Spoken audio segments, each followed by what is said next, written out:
Сәлеметсіздер ме, құрметті тыңдармандар, сіздермен бірге доктор Алмат. Бүгінгі талқылайтын тақырыбымыз қыста бас киімсіз жүргеннің пайдасы мен зияны жайлы айтып өтетін боламын. Және де халық арасында кеңінен таралған бас киімсіз қыста жүрсе менингит бола ма, болмай ма, сол жайлы да бүгін айтып өтетін боламын. Видеоның соңына дейін көріп, лайк басып, комментарий жазып, достарыңызбен бөлісе отырыңыз. Ал мен бастаймын. Жалпы қыста көшелерде бас киімі жоқ жастарды, кейде егде жастағы адамдарды көру сирек емес. Адамдар әртүрлі себептермен қыста бас киім кимейді. Кейбіреулер шашының прическасын бұзылғанын қаламайды, ал кейбіреулер шапка киіп жүргенді ұнатпайды. Бас біздің денеміздегі ең сезімтал бөліктердің бірі. Өйткені ол арқылы көптеген тамырлар өтеді. Егер бас салқындап қалса, қан тамырлардың тарылуына және нәтижесінде мидың қанмен қамтамасыз етілуінің нашарлауына алып келуі мүмкін. Соның салдарынан сізде бас ауруы, бас айналу, зейіннің жоғалуы, тіпті басқа да әртүрлі проблемаларға алып келуі әбден мүмкін. Жалпы құрғақ, желсіз ауа райында бас киімсіз жүруге болатын ең төменгі температура -5 болатыны ғылыми дәлелденген. Қар жауып, жаңбыр жауып, немесе жел соғып тұрса, оң температура болса да, басымызға бас киім киіп жүруіміз қажет. Жалпы біздің денеміздің жылуының 10% бас арқылы шығып кетеді. Сол себепті бас киімді қыстың күні немесе күн суыған уақытта киіп жүру өте маңызды. Ал енді қыстың күні бас киімсіз жүргенде қандай өзгерістер болады, соған тоқталатын болсақ, жалпы қыста қалпақсыз жүруді ұнататындар бастың гипотермиясына тап болады. Осыған байланысты иммунитет төмендеп, вирус немесе инфекцияны жұқтыру қаупі жоғарылайтын болады. Мысалы үшін ангина, ринит, гайморит, фронтит, отит деген сияқты аурулармен ауырып қалуыңыз әбден мүмкін. Және сонымен қоса, мен халық арасында көп айтылатын, және де ата-анамыз кішкентай кезімізден айтты, бас киімсіз жүрсең менингит боласың деп.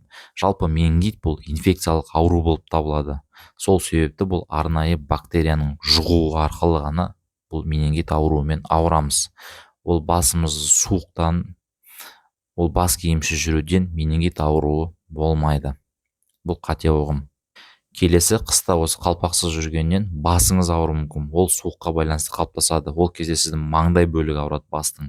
Бұл жағдайда мүмкіндігінше тез барып жылынуымыз керек. Бірақ егер сіз мигреннен зардап шегетін болсаңыз, жағдайыңыз қиын болуы мүмкін. Себебі суық мигреннің триггері болып табылады.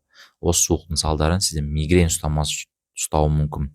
Мұндай жағдайда қыста қалпақ киіп жүрсеңіз, ұстамайды сізде ешқандай мигрен.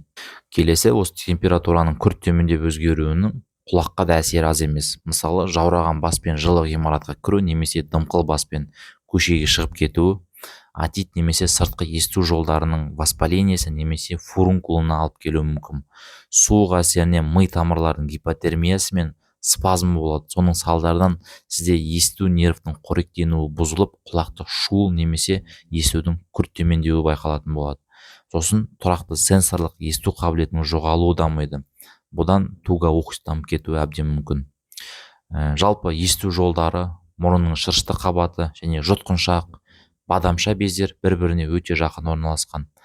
Егер осы біреуіне инфекция түсетін болса, басқаларға да таралып кету қаупі өте жоғары. Себебі сіз бас киімсіз жүрген кезде, ал біз бас киімсіз жүрген кезде біздің жергілікті иммунитетіміз төмен болады.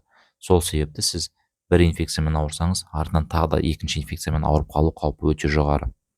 Келесі, ол басты шамадан тыс салқындату, бет және де үшкіл нервтің невралгиясын тудыруы мүмкін.